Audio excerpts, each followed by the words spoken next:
Hello बच्चों, आज हम सीखेंगे क्वेश्चन नंबर 7 और 8। Question number 7, a force F is resolved into two components if one of the component is right angle with the force and equal to its magnitude. Find the direction and magnitude of the component. यहाँ पर क्या है, एक force है F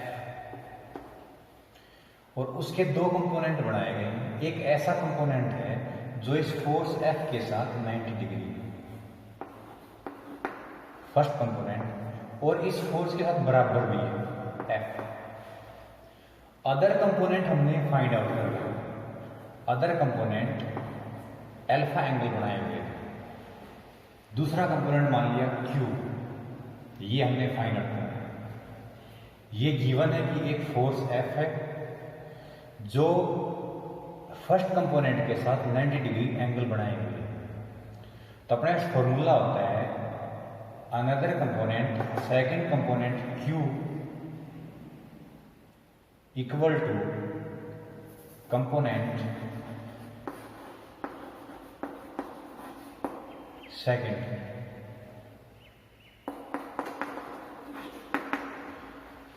formula होता है कि जो फोर्स थी F साइन अल्फा मतलब 90 degree, F sine this divide by sine इन दोनों का सम 90 प्लस अल्फा। ये Q के बारे में पता लग जाएगा। Q equal to F sine 90 degree 1 divide by sine 90 plus theta is cos theta.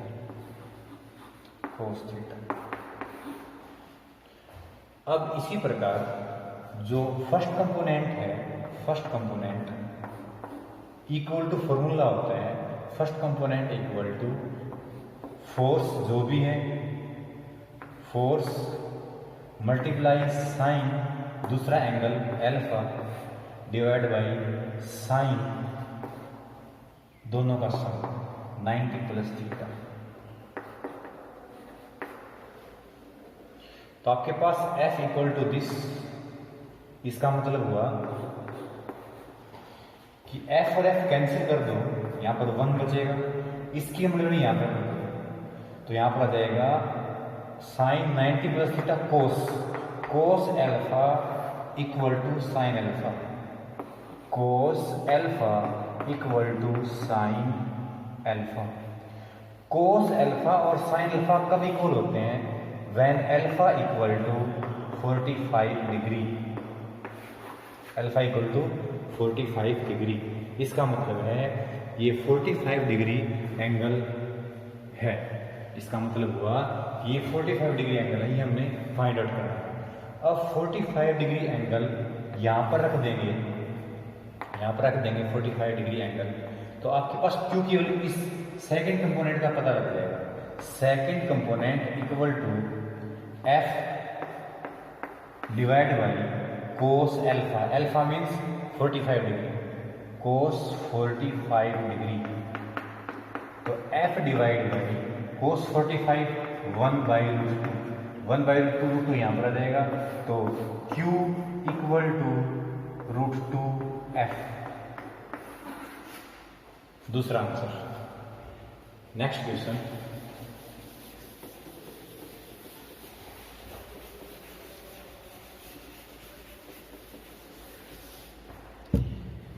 Next है 8th question. AD is altitude of triangle ABC। इसमें ये गिवन है कि एक ट्रायंगल है ABC, AD is perpendicular to BC given. Show that AD has component along AB। तो हमने show करना है कि AD एक फोर्स मान ली गई है इस फोर्स का एक कंपोनेंट इस डायरेक्शन में है, इस फोर्स का दूसरा कंपोनेंट इस डायरेक्शन में है। सबसे पहले हमें इसका पता करना पड़ेगा, इस एंगल का। ये जो एंगल है यहां पर 90 है, यहां पर एंगल B है, तो इसका मतलब है ये 90 माइनस B होगा। This angle is 90 minus B। इस एंगल का पता कर लिया हमने, ये C है, ये 90 है, तो ये जो एंगल होगा ये 90 माइनस C होगा, 90 माइनस C। अब कंपोनेंट अलोंग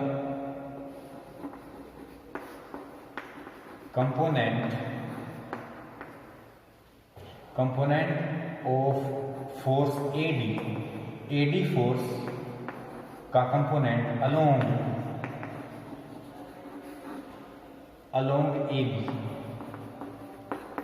AB के अलोंग इस फोर्स का जो कंपोनेंट होगा उसका फॉर्मूला है कि force sine other angle 90 minus C divide by sine दोनों एंगल का सम, इन दोनों का sum 90 90 180 minus B minus C। Component along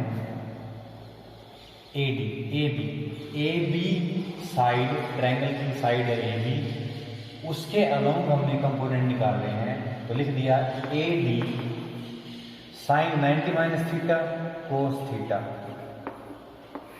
divide by sine 180 minus B plus C, उसको B प्लस C लिख सकते हैं, इसको हम लिख सकते हैं sine 180 minus B plus C। तो sine 180 minus B plus C sine होता है, साइन B प्लस C होता है। 180 माइनस B प्लस C ये होता है। किसी ट्रायंगल के अंदर 180 में से B घटा दो और एंगल C घटा दो, एंगल B और एंगल C घटाएंगे उसमें से, तो A आ जाएगा, A क्या आ जाएगा, A। तो यहां पर A आ जाएगा, ये सारा A होता है, A। अब AD को डिवाइड कर दिया AB से, AD को AB से डिवाइड कर, मल्टीप्लाई AB से कर दिया, AB एक line, cos C divide by sine A। अब AD divide by AB, AD divide by AB, जो AD है और जो AB, AD इज परपेंडिकुलर और AB लाइन इज इस ट्रायंगल के अंदर, ये जो ट्रायंगल दिखाई दे रही है इस ट्रायंगल में ये परपेंडिकुलर है, ये हाइपोटेनस है, perpendicular divide by hypotenuse sine B बन जाएगा, साइन B। तो इसको लिख देंगे साइन B कोस C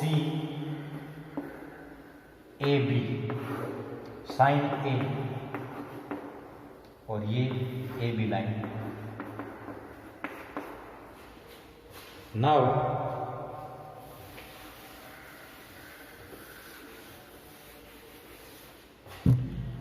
किसी ट्रायंगल के अंदर साइन फॉर्मूला होता है, साइन फॉर्मूला किसी ट्रायंगल के अंदर साइन फॉर्मूला होता है कि ट्रायंगल की एक side divide by sine C, triangle की एक side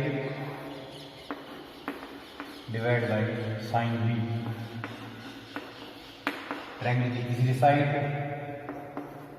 divide by sine A, ऐसा formula.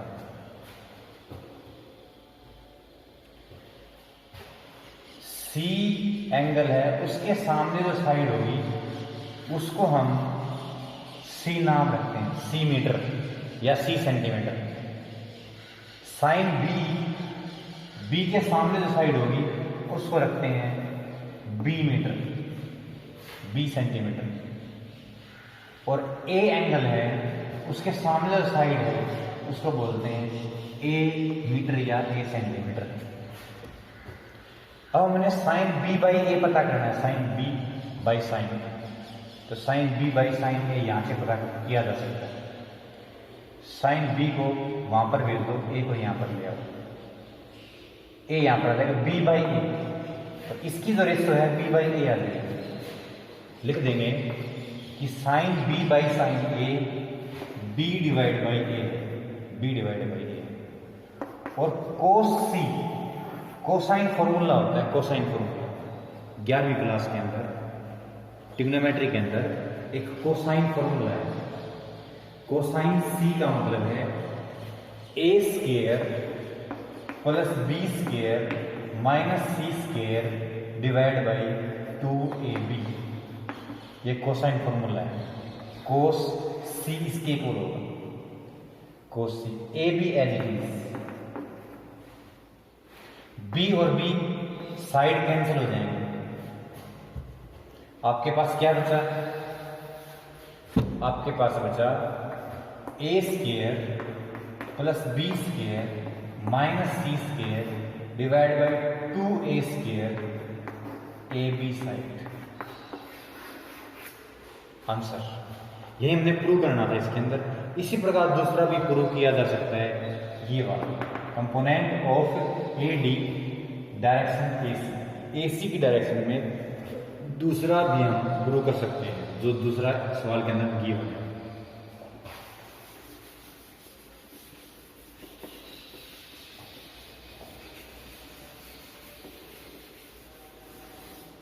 Now triangle law of forces.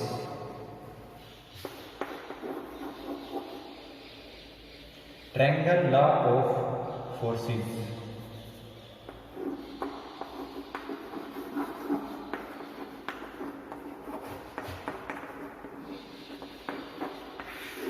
Forces का ट्रायंगल लॉ क्या होता है? ट्रायंगल लॉ का मतलब है कि मान लिया जाए 3 फोर्स हैं, एक फोर्स ओ ए, दूसरी फोर्स ओ बी, तीसरी फोर्स यहां पर मान लो ओ सी, ये 3 फोर्स। यदि इन तीनों फोर्स को एक ट्रायंगल में, ट्रायंगल की साइडों से बना दिया जाए, तब तीनों फोर्स इक्विलिब्रियम होंगी। इक्विलिब्रियम का मतलब है तीनों फोर्स इक्विलिब्रियम होंगी। इक्विलिब्रियम का मतलब है इनका रिजल्टेंट 0 होगा। यदि ये तीनों फोर्स किसी ट्रायंगल की साइड दर्शाई जा सकती हैं, तो किस तरह दर्शाई जा सकती हैं? इसके पैरेलल यहां पर एक फोर्स, इसके पैरेलल एक फोर्स यहां पर, जितनी ये फोर्स थी उतनी ही ये फोर्स है, तो आपके पास ये क्या बनेगा? एक ट्रायंगल। यदि इन तीनों फोर्सों को एक ट्रायंगल के रूप में दर्शाया जा सकता है, रिप्रेजेंट किया जा सकता है एक ट्रायंगल की साइड्स के जैसा, तो then 3 forces are given, 3 forces are equilibrium. तीनों फोर्स इक्विलिब्रियम होंगे। जो तीनों फोर्स हैं वो इक्विलिब्रियम का मतलब है उनका रिजल्टेंट 0 होगा, इक्विलिब्रियम।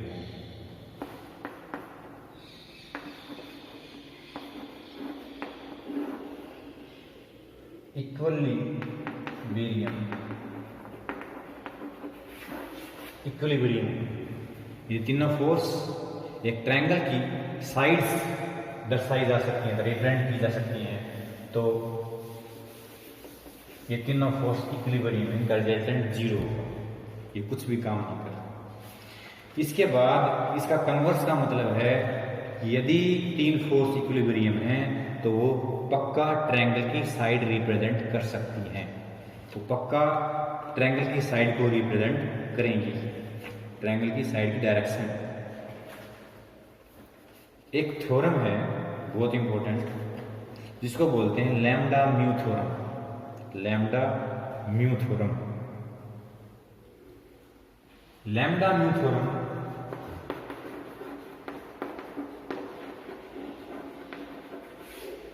क्या कहते हैं? लैम्डा मेथड कहती है the resultant of two forces acting at a point O. दो फोर्स हैं जो किसी पॉइंट पर एक्टिंग कर रहे हैं, काम कर रहे हैं। एक फोर्स ये, एक फोर्स ये। एक फोर्स का नाम है ओ बी, दूसरी फोर्स का नाम है ओ ए। लेकिन ये जो फोर्स है वो म्यू ओ बी इसका मैग्नीट्यूड है, म्यू। इस फोर्स का मैग्नीट्यूड है लैम्डा ओ ए।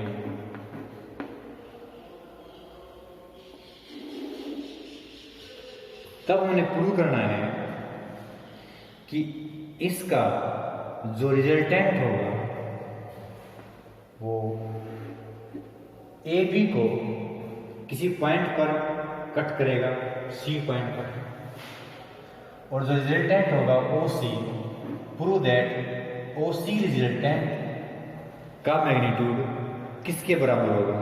ओ सी मैग्नीट्यूड होगा lambda plus mu into O C, into O C. ये प्रूव करना है जहां पर ए बी लाइन के ऊपर पॉइंट सी, ये जो फोर्स है ये इतनी फोर्स होगी, ये प्रूव करना है। तो इसको प्रूव करने के लिए हम क्या कर लेते हैं, हमें पता है ट्रायंगल लॉ। इसके अंदर ट्रायंगल लॉ लगाया, ओ ए, ट्रायंगल लॉ क्या कहता है, O A equal to O C vector plus C A vector. O A equal to this, और ये ओ सी इसके इक्वल होगा कब? ओ सी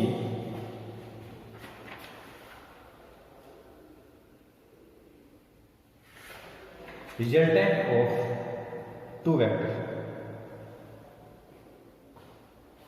दोनों फोर्स, एक ये फोर्स है एक ये फोर्स है, इन दोनों फोर्स का रिजल्टेंट ये हो, ओसी इसको बोलते हैं resultant.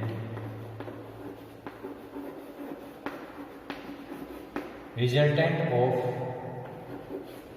This force mu O B and this force lambda O A, lambda O A, इसका रिजल्टेंट ये होगा, ये प्रूव करना है। तो ये ट्रायंगल भी इस ट्रायंगल में O A equal to O C plus C, जबकि एक बात गिवन भी है। क्या गिवन है? गिवन है lambda C A must be equal mu C B. Given lambda C A equal to mu C B, ये गिवन। लैम्डा की मल्टीप्लाई सी ए के साथ, म्यू की मल्टीप्लाई सी बी के साथ, ये गिवन, इसका यूज करना है हमने प्रूव करना है। तो ओ ए इसके इक्वल होगा। अब ओ ए जो वेक्टर है वो किस फोर्स में है उसकी वैल्यू डालते हैं। ओ A lambda O A line, ये गिवन है, ये वेक्टर था, ये फोर्स, ये इसके इक्वल है, O A equal to O C